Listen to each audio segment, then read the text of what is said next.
Anggapnya balik lagi nih PDKT-nya tuh seperti apa. Kalau PDKT-nya kayak udah pegangan tangan, rangkul-rangkulan. Jadi anggapnya rangkul-rangkulan sama 3 wanita yang berbeda ya, menurut aku itu udah salah ya.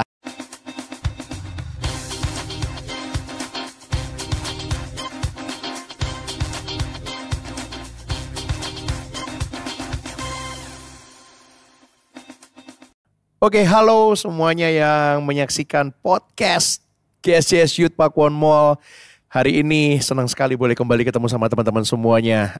Saya nggak sendirian, tapi hari ini bersama dengan Stephanie Michelle. Wow, ini sahabat yang luar biasa. Kalian pasti tahu siapa Stephanie Michelle. Dan yang terutama hari ini di podcast kita kali ini kita kedatangan seorang yang masih muda tapi sungguh-sungguh diurapi Tuhan.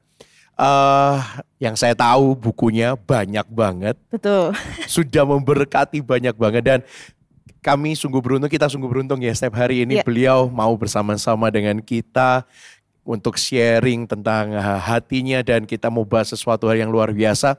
Tapi sebelumnya di podcast kali ini yuk kita welcome seseorang yang luar biasa, Pastor Revi Halim. Thank you so much, Pastor Andrew. It's such a great honor. Halo semuanya, senang banget bisa join dan bisa sharing bersama Pastor Andrew. Apa kabar?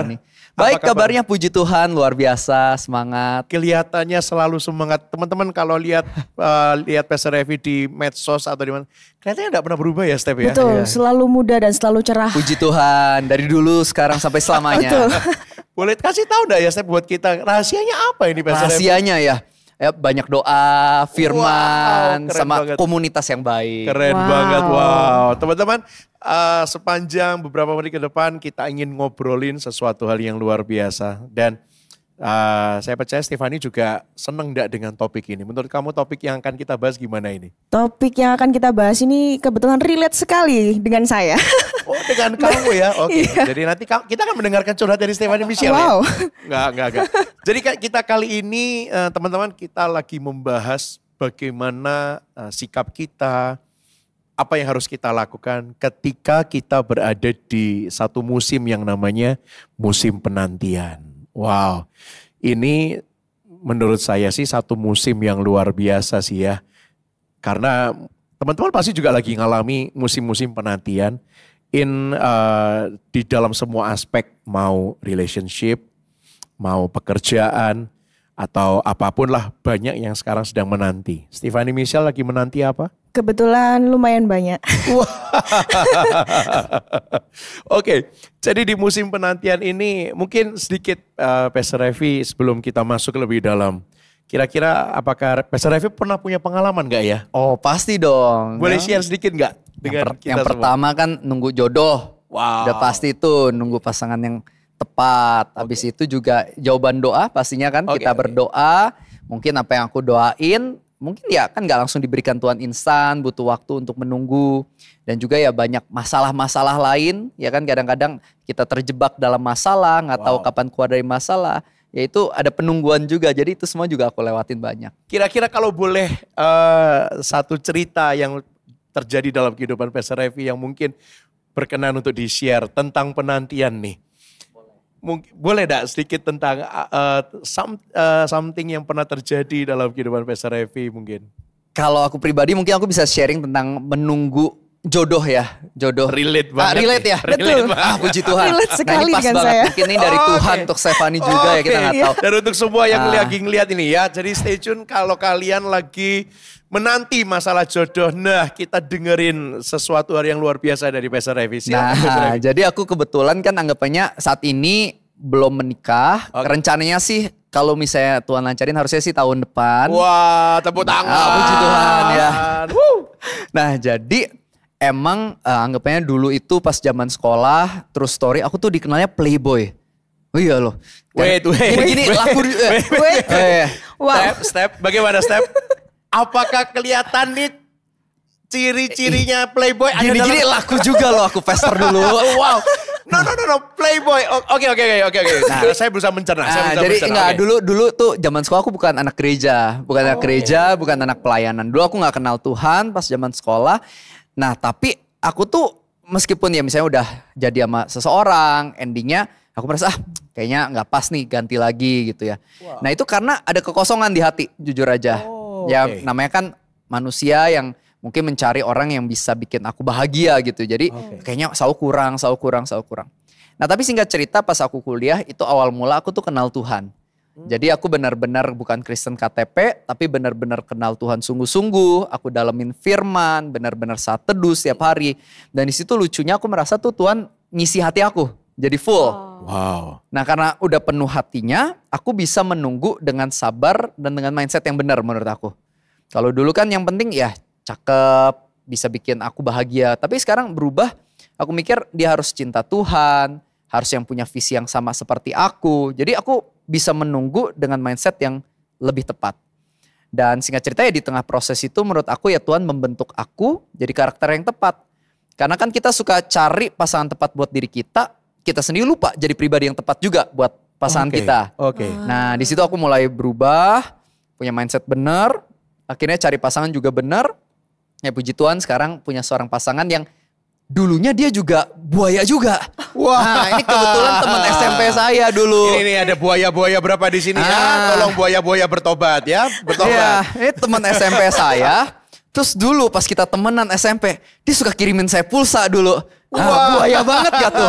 Nah, Kelihatannya relate semua ini. tapi ya singkat cerita ya puji Tuhan dia juga udah pelayanan banget di gereja, mindsetnya udah bener. Makanya pas saya sama dia jadi pun kita ya udah sama-sama punya mindset bener, pilih pasangan udah bijak. Nah makanya menurut saya di tengah masa penantian itu meskipun lama, ya Tuhan itu luar biasa ya. Tuhan itu gak terlambat, mainkan Tuhan tuh bentuk saya, Tuhan bentuk kita. Jadi ketika yang tepat datang, sudah pas dan menurut aku ya pasti akan ada berkat yang lebih baik. Wow. Kelihatannya Step ini dari tadi ngeliatin ada pertanyaan ini. Soalnya muncul tanda tanya di atas kepalamu. Step. Oke. Silakan Step. Kalau kita lagi di masa penantian, kira-kira apa aja yang harus dilakukan di masa itu? Oke, kalau menurut aku yang pertama pasti deketin diri sama Tuhan. Karena banyak di antara kita itu seringkali kita itu lebih pengen berkatnya Tuhan daripada pribadi Tuhannya. Padahal menurut aku Tuhan itu izinin kita menanti, tujuannya adalah supaya di proses itu kita bisa intim sama Tuhannya menurut aku. Gitu. Jadi kalau kita terus motivasinya masih salah, cuman ngincar berkat yang kita nantikan itu, menurut aku Tuhan bakal bilang, oke, belum saatnya aku kasih. Menurut aku Tuhan bakal kasih ketika kita udah tahu tujuan yang benar adalah ya Tuhannya. Pas kita beneran intim sama Tuhannya, menurut aku berkat-berkat lainnya baru Tuhan akan berikan. Kadang-kadang kita merasa kita lagi nungguin Tuhan. Padahal Tuhan yang lagi nungguin kita menurut saya. Wow. Kalau begitu Step mungkin mau tanya lagi mungkin. Ada Banyak nih ternyata pertanyaannya. banyak pertanyaan saya ya. Bagi semua penonton yang lagi dalam masa-masa penantian, cekidot ya. Mungkin pertanyaan kamu sudah diwakilkan oleh Stephanie Michelle. Silakan. Tapi di masa penantian itu kan kita nggak tahu sampai kapan. Kemarin itu saya dapat titipan pertanyaan. Titipan apa titipan? Titipan pertanyaan dari teman saya. Ya. Katanya, tapi pasti nggak sih kalau semua orang itu udah ada jodohnya? Atau mungkin ada beberapa orang yang memang dari awal nggak ada jodohnya kayak Jodohnya gitu. belum lahir. Oh mudah sekali berarti jodohnya ya. Kalau menurut aku pribadi, menurut aku tuh nggak ada yang kayak misalnya Tuhan ciptain misalnya si Budi udah pasti si Jennifer ini nih. Kan kalau misalnya anggap si Budinya salah pilih, pilihnya si Patricia. Lah nanti Jennifer sama siapa dong misalkan gitu. Atau misalnya nanti Jennifer tau-taunya sama cowok lain sama si Aldo misalnya.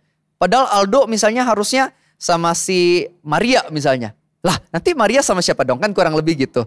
Jadi menurut aku gak ada yang kayak satu orang nih jodohnya yang ini gitu. Menurut aku enggak. Tapi ya Tuhan anggapnya kasih kita kan tuntunan hikmat lewat firman ya. Cari pasangan kan yang pasti cinta Tuhan, karakter bener. Jadi menurut aku tuh Tuhan gak pernah maksa kita sama seseorang. Tapi ya Tuhan kasih kita arahan-arahannya supaya kita memilih pasangan yang tentu berkualitas juga. Itu pendapat saya. Soalnya kalau di Alkitab kan gak ada kayak secara spesifik dan jelas mengatakan seperti apa. Tapi ya menurut aku Alkitab selalu mengajarkan kita untuk punya karakter yang baik. Dan juga ya anggapnya memilih orang dengan baik. Kan termasuk memilih leader segala macam kan baik. Ya termasuk pilih pasangan kualitas-kualitasnya yang sesuai firman. Kalau menurut aku seperti itu. Wow, terima Wah, kasih Mas Revi. Ini kelihatannya semakin dalam ini pertanyaan-pertanyaannya ya. Boleh pertanyaan titipan-titipan itu kasih tahu dong. Langsung semua. Aku lihat listnya banyak banget loh tadi. Listnya banyak. Jadi ini pertanyaan titipan untuk dari kalian semuanya mungkin. Ini pertanyaan titipannya ini. Iya betul, pertanyaan titipan. Kalau PDKT coba-coba dalam waktu yang bersamaan itu langsung PDKT sama beberapa orang sekaligus. Menurut Pastor bagaimana? Wah ini buaya banget ini kelihatannya. Tapi belum komitmen ceritanya, cuman Gimana, kayak Pastor Evi? pengenalan gitu. Oke. Nah, jadi ini biasa ada dua kubu berbeda nih. Ada yang setuju, ada yang enggak, ya iya. kan? Mana kubu yang setuju, mana kubu Coba yang enggak. komen di bawah. Masalahnya di Alkitab tuh nggak dibilang PDKT maksimal berapa orang di Alkitab kan nggak ditulis ya. Setuju teman-teman, setuju teman-teman. Woi, Ya kan? setuju. Nah, biasa sih nggak ditulis. Nah, cuman kalau pendapat aku pribadi adalah ya anggapnya balik lagi nih PDKT-nya tuh seperti apa. Kalau PDKT-nya ya kayak udah pegangan tangan, rangkul-rangkulan. Jadi anggapnya rangkul-rangkulan sama 3 wanita yang berbeda ya menurut aku itu udah salah ya. Itu keterlaluan. Keterlaluan ya. Keterlaluan. Keterlaluan. Nah, tapi kalau misalnya emang cuman ya udah ketemu ngopi buat ngobrol, mengetahui, mengenal lebih, menurut aku itu nggak salah menurut aku. Karena kan ya sebelum kita pacaran, apalagi menikah, kan anggapnya kita harus benar-benar kenal orang itu. Makanya kalau menurut aku nggak apa-apa misalnya kita ketemu si A, kita ngobrol, mengenal, terus kita misalnya ketemu B, lagi ngopi bareng, kita mengenal dia. Menurut aku it's okay. Tapi anggapnya kan kita bukan pegangan tangan, rangkul kan enggak. Kita cuma ngobrol buat mengetahui pemikiran dia gimana, sesuai firman enggak, dia seberapa cinta Tuhan. Supaya pas kita jadian, ya kita bisa memilih dengan lebih bijaksana. Menurut saya seperti itu. I see. Berarti kalau bahasanya anak-anak sekarang itu cek ombak, betul enggak ya? Tapi cek ombak ini ternyata ada batasan-batasannya ya, Pastor Evi ya. Jadi teman-teman server jangan suka cek ombak ya. Cek ombak ada batasannya. Tapi yang menarik gini, Pastor Revi. Oke, kalau kita lagi dalam masa-masa penantian, kadang itu masa penantian itu ada satu time yang selalu ditanya. Sampai kapan sih sebetulnya kita harus menanti itu? Ketika pertanyaan itu muncul dalam pikiran kita, dalam pikiran semua orang lah. Pasti kan kayak waktu aja ada jamnya, ada pagi, siang, malam. Satu hari ada 24 jam, satu minggu ada berapa jam. Kalau boleh tahu itu, kalau kita sebagai orang percaya itu sebetulnya kita itu harus menanti sampai kapan? Kira-kira apa ya, sampai kapan? Kadang karena oke lah semua apalagi zaman-zaman sekarang anak-anak ini kan butuh yang namanya kayak satu kepastian meskipun kepastian itu belum tentu ada, betul? Betul. Nah, kalau pemikiran kita seperti ini muncul, kira-kira kita harus merespon seperti apa gitu loh Pastor Evi? Oke, kalau menurut aku kita bisa lihat kisahnya Abraham ya. Wow. Karena kan Abraham juga mungkin kita tahu, kita udah baca kisahnya, dia nunggu anak sekitar 25 tahun, dia akhirnya dapat. Tapi kalau kita jadi Abraham nggak pernah tahu loh dari Tuhan. Tuhan cuma bilang, ya kamu akan punya keturunan, tapi Abraham nggak tahu kapan. Wow, yes. Bisa bayangin ya tahun pertama dia nunggu, tahun ke-5, tahun ke-10, 15, 20 tahun. Ya itu kan pasti banyak keraguan tuh, udah 20 tahun loh belum ada. Nah tapi ya Abraham terus menunggu sampai akhirnya ya penggenapan janji Tuhan itu tiba. Nah makanya menurut aku sama halnya dalam hidup kita. Kita manusia pasti pengennya kan ya tahu ya kapan ya. Saya juga pribadi ya lebih baik tahu gitu pengen. Tapi balik lagi ya Tuhan pengen ngajarin kita yang namanya iman. Nah di sanalah ya Tuhan mungkin gak kasih tahu kapan. Tapi Tuhan pengen untuk kita tetap percaya. Nah kita mungkin gak bisa tahu kapan. Tapi menurut aku cepet atau lamanya itu sedikit atau banyak dipengaruhi kita sendiri juga. Catat teman-teman, catat ini. Iya. Kenapa bisa dipengaruhi dengan diri kita sendiri? Contohnya gini misalnya, kita pengen punya pasangan yang tepat. Ya kalau kita hidupnya amburadul terus, misalnya nyimpen kebencian, gampang tersinggung terus, kita gak berintegritas, suka nipu terus, ya anggapannya makin lama nih gak dapet. Atau kalau dapet ya hubungannya juga kacau gitu kan. Nah makanya pas kita jadi pribadi yang semakin berkualitas, jujur, sabar, murah hati, pasti saya percaya kita akan cepat dapat yang tepatnya juga lebih cepat sedikit atau banyak gitu menurut aku. Ini kalau dalam hal relationship ya. Oke, kalau mungkin kalau dalam hal yang lain bagaimana Pastor Evi? Sama kayak contohnya kita mungkin penantiannya kita doa Tuhan aku pengen naik jabatan misalnya. Jadi direktur di perusahaan misalnya. Ya tapi kita sehari-hari misalnya datang ke kantor telat. Kita misalnya pas kerja proyeknya anggapannya kita gak kerjakan sungguh-sungguh. Anggapannya kita juga gak pernah belajar. Ya anggapannya mungkin aja kita 10 tahun, 20 tahun, 30 tahun ya gak dapat naik jabatannya. Tapi kalau misalnya mulai hari ini kita ya mau sungguh-sungguh belajar, kita mulai anggapnya perbaiki kesalahan-kesalahan kita, ya menurut aku jawaban doa kita pun juga bisa lebih cepat datang. Ya, jadi menurut aku ada bagian yang Tuhan akan lakukan, tapi ada bagian yang sebenarnya juga balik lagi Tuhan lagi nungguin kita nih buat kita melakukannya. Wow, ini jawaban berkualitas sih. Betul. Wow, berkualitas banget nih. Boleh kasih tepuk tangan dong. Yang ada di sini tepuk tangan dong. Woi, yang di sini tepuk tangan semua. Nanti kasih backsound ya, tepuk tangan. Gitu ya. Oke, mungkin ada pertanyaan lagi berikutnya, Step. Ada nih. Waduh. Kebetulan teman-teman saya nanya semua. Ada total sebenarnya ada 12 pertanyaan. Wah, luar biasa, udah kayak murid Yesus. Oke, sebentar. Bagaimana cara menghadapi rasa kosong ketika sedang menjalani suatu hubungan? Oke. Nah, jadi mungkin ketika jalan hubungan ya ada aja rasa kosong. Nah, makanya menurut aku hubungan itu bisa bertahan lama. Itu kalau misalnya ya yang mengisi kosongan kita Tuhan menurut aku. Karena balik lagi sebaik-baiknya pasangan kita masih manusia gak sempurna. Ya kan, bisa melakukan kesalahan, bisa mungkin kalimatnya menyinggung kita, apa yang kita ekspektasikan mereka mungkin gak melakukannya. Dan itu mungkin bisa bikin kita ya anggapnya sedih dan lain-lain. Makanya menurut aku yang paling penting kita punya hubungan sama Tuhan. Makanya kan 1 Yohanes 4 ayat 8 dan 16 dikatakan bahwa God is love. Tuhan adalah kasih. Wow. Makanya menurut aku ya sebelum punya pasangan yang tepat, punya hubungan yang tepat dulu dari Tuhan. Karena you cannot give what you don't have. Kamu gak bisa memberi apa yang kamu gak punya. Menurut aku masalah banyak hubungan adalah sama-sama dua orang yang kosong. Karena mungkin gak dekat sama Tuhan. Terus berharap pasangannya yang memenuhi dia. Ya bayangkan kalau dua sama-sama kosong, sama-sama memaksa, meminta untuk dipenuhi hatinya. Gak bisa, ininya makanya jadi parasit, toxic relationship. Tapi ketika dua-duanya udah benar-benar penuh dari Tuhan, dua-duanya bisa saling memberi dari kepenuhan yang mereka punya dari Tuhan. Nah makanya menurut aku kan orang suka nanya, boleh gak pacaran beda agama? Wah, ini menarik. Kalau itu jawaban aku, menarik. Bukan cuman harus sama agama, tapi sama-sama kedekatan sama Tuannya tuh sama-sama tinggi. Woi, dicatat teman-teman. Dicatat. Jadi bukan soal beda agama lagi, tapi benar-benar satu keyakinan, satu pemikiran yang sama tentang Tuhan itu ya, Pastor Evi ya. Sebab kalau enggak kayak gitu kan percuma juga kalau kita beda agama. Aduh, kayak yang beda agama aja, yang seagama aja itu kadang sulit. Apalagi beda agama. Betul banget enggak sih? Aduh, jadi teman-teman yang suka mencoba, sudahlah jangan coba-coba yang sulit-sulit lah ya. Iya. Cobalah sesuatu hal yang baik-baik aja.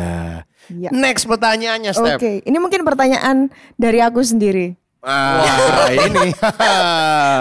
Yang di sini mau tanya boleh silakan. Mau tanya tapi udah boleh tanya nomor HP-nya Pastor Evi ya. Nanti kalian minta rekening semua. Waduh. Oke. Jadi sebenarnya pertanyaannya bukan yang seserius itu, cuman Step ingin tahu aja. Kelihatannya serius ini. Enggak. Jadi kenapa kalau di masa penantian ketika kita mencoba untuk mengenal seseorang misal. Terus kan biasanya kita pasti bawa dalam doa. Dan biasanya doa yang seperti ini tuh dijawabnya sangat cepat sekali. Sedangkan semisal kita dalam masa penantian yang lain, contoh misal seperti tadi Pastor bilang kayak mungkin kenaikan jabatan atau pokok doa lainnya, itu cenderung lebih lama. Tapi kalau masalah jodoh kayak Tuhan kalau memang bukan sudah secepatnya berhenti. Nah itu biasanya kayak kurang dari seminggu, kurang dari sebulan pengalaman udah pribadi langsung, ya ini ya. Iya. Nampaknya ini. Siapa sih Step? Siapa sih? Ada. Oke. Jadi ya gimana kalau begitu ya apa yang harus kita lakukan ya Pastor Evi kalau kayak gini ya? Nah jadi menurut aku anggapannya kita tuh selalu pengennya kan apa yang kita doakan, kita nantikan dijawabnya instan, secepat mungkin. Ya kan biasa kan kita pengennya kayak gitu. Tapi ya jujur aja dalam kehidupan tuh banyak hal yang ternyata emang gak bisa instan, butuh proses gitu. Jadi kadang-kadang kita merasa Tuhan itu kayak lama atau telat.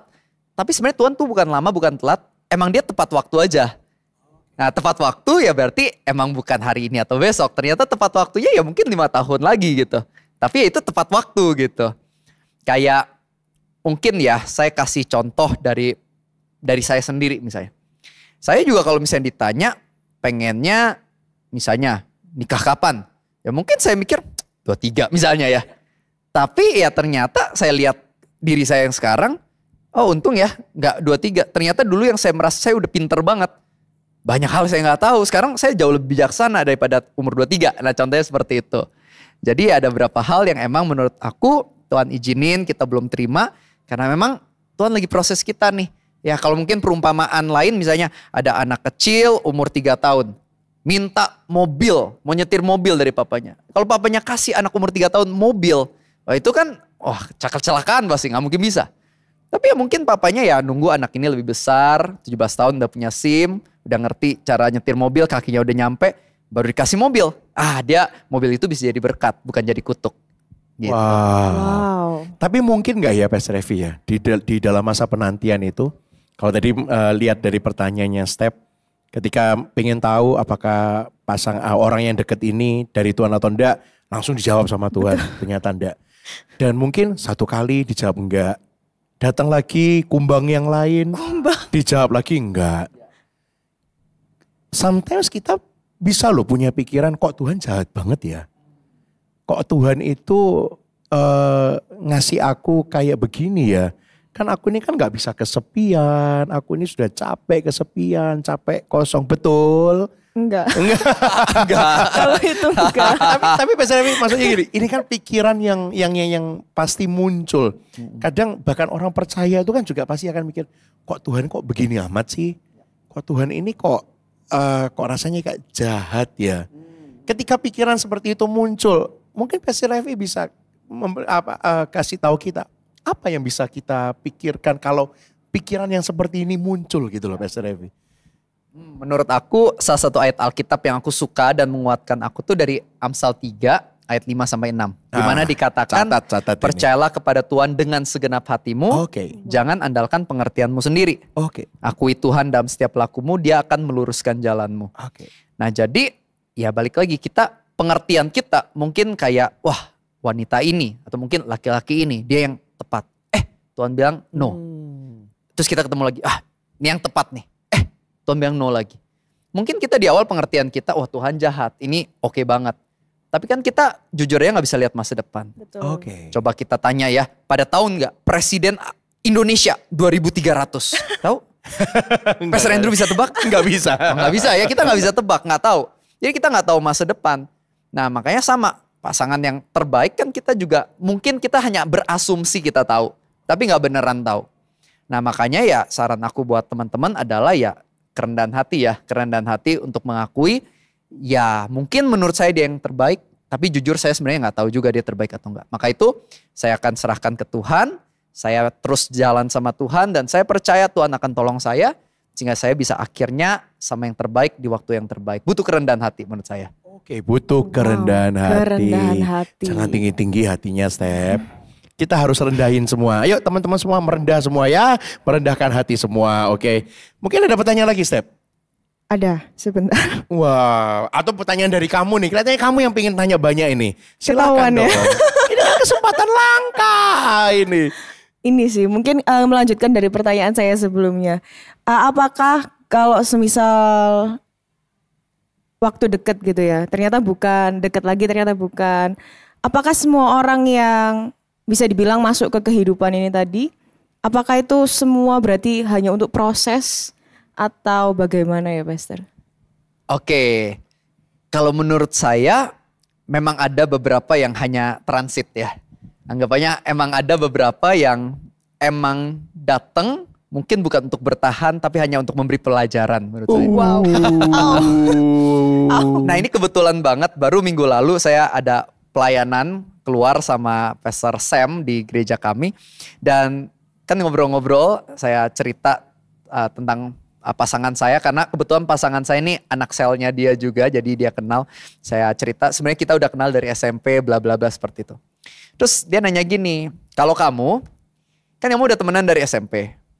Kamu lebih prefer dari SMP udah pacaran sama dia atau kayak anggapnya ya baru sekarang gitu kan ya anggapannya. Terus saya bilang, saya sih prefer ya mending ya sekarang daripada dulu. Karena pas SMP kita berdua nih masih sama-sama belum mengerti. Malah toksik mungkin kalau kita dipersatukan gitu loh. Nah jadi saya sih bersyukur dengan semua pengalaman yang ada. Anggapannya ya saya pernah salah sama si A, pernah mungkin sama si B dan ternyata salah juga, sama si C ternyata salah. Menurut saya semua itu sedikit atau banyak mengajarkan pelajaran buat saya. Sehingga saya semakin bijak, semakin siap. Sehingga ketika sama yang tepat saya udah punya ilmu yang lebih baik menurut saya. Gitu.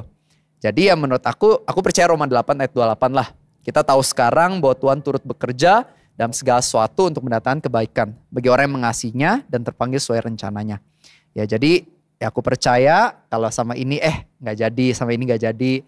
Meskipun ada sedihnya, ada sakitnya, ada kecewanya.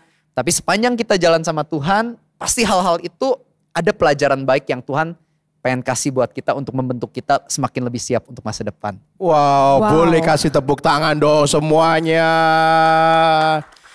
Oke, Pastor Revi, ini satu pertanyaan yang karena saya juga seorang konselor, saya juga melayani di anak-anak muda, terutama di GSCS Youth Pakuan Mall. Kira-kira ketika kita sedang dalam masa penantian, kita percaya bahwa Tuhan itu pasti sanggup memberi yang terbaik. Mungkin di masa penantian ada hal-hal apa yang mungkin lebih baik kita lakukan daripada menunggu. Oke, kita tahu nih kita berada di masa penantian, masa yang lagi nunggu. Kira-kira hal konkret apa sih yang lebih baik kita lakukan dengan diri kita di masa penantian? Kalau menurut aku, kita menunggu jangan pasif, tapi menunggu dengan aktif menurut aku. Wah, ini menarik ini, menunggu dengan aktif. Yes, jadi yang bisa kita lakukan adalah kita terus bisa prepare ourselves. Karena yang namanya keberhasilan adalah ketika persiapan ketemu sama kesempatan. Kalau kesempatan datang tapi gak ada persiapan, ya gak jadi keberhasilan menurut saya. Makanya menurut saya yang bisa kita lakukan tentu yang pertama, terus dekat intim sama Tuhan. Karena balik lagi nih, kita hanya bisa anggapannya memiliki masa depan yang terindah kalau kita dekat sama sumbernya yaitu Tuhan. Jadi yang pertama, selalu dekat sama Tuhan di masa penantian, selalu dekat sama Tuhan, jangan sampai kita menjauh.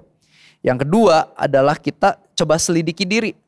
Ya kan kayak Raja Daud selalu bilang, selidikilah aku, lihat hati aku, ujilah aku. Menurut aku itu bagus banget. Dimana itu yang bisa kita lakukan, coba lihat apa sih yang sama ini masih kurang tepat. Apa jangan-jangan aku menunggu karena emang ada hal-hal yang perlu aku perbaiki dulu. Oke. Jadi kita perbaiki apa yang bisa diperbaiki. Yang ketiga adalah kita terus belajar. Kayak contohnya seperti aku juga terus belajar. Misalnya kayak buku rohani soal percintaan, aku baca banyak. Aku belajar, aku persiapkan diri. Karena belajar belajar soal percintaan. Betul, soalnya supaya gak gagal terus. Benar, itu dia, benar. Oh, dengar itu. Oke. Iya benar. I think itu benar banget. Nah, bukan cuma relationship kayak misalnya leadership juga ya. Anggapannya mungkin kalau misalnya one day aku dikasih posisi yang lebih tinggi, aku harus pastikan aku siap. Jangan sampai aku gak siap. Kalau aku gak siap, aku dapat nih apa yang aku nantikan. Misalnya posisi lebih baik, tapi ternyata di situ aku gak bisa jalanin dengan baik. Karena aku sama ini gak belajar, gak prepare myself. Jadi aku terus belajar juga, baca misalnya soal leadership, soal hal lain, manajemen, keuangan, everything. Aku belajar semua untuk memastikan aku siap untuk mendapatkan berkat yang emang Tuhan udah janjikan yang lagi aku nantikan. Wow. Kasih tepuk tangan dong semuanya. So bagi cewek-cewek, satu pesan saya, belajar make up. Betul ya? Itu salah satu kan ya step ya. Belajar make up. Kalau pengen dapetin cowok ganteng juga harus bisa mempercantik diri.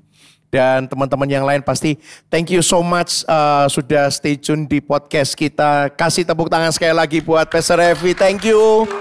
punya Thank you, kesempatannya. Pastor. Thank you Steph, thank you semua teman-teman yang ada di sini. Semoga podcast Jiut kita tentang masa penantian bisa mendapatkan jawaban bagi semua teman-teman yang menyaksikan. Amin. Kalian bisa dapetin sesuatu hal yang luar biasa dan saya percaya di masa penantian ini waktunya kita mengupgrade diri, ini waktunya kita menjadikan diri kita lebih baik supaya Tuhan bisa kasih hadiah yang terbaik di masa penantian. Sekali lagi thank you Pastor Evi. Thank you, Pastor. Thank you Stemis, Pastor. thank you teman-teman semuanya. Sampai ketemu di podcast kita berikutnya. God bless you all. Bye-bye.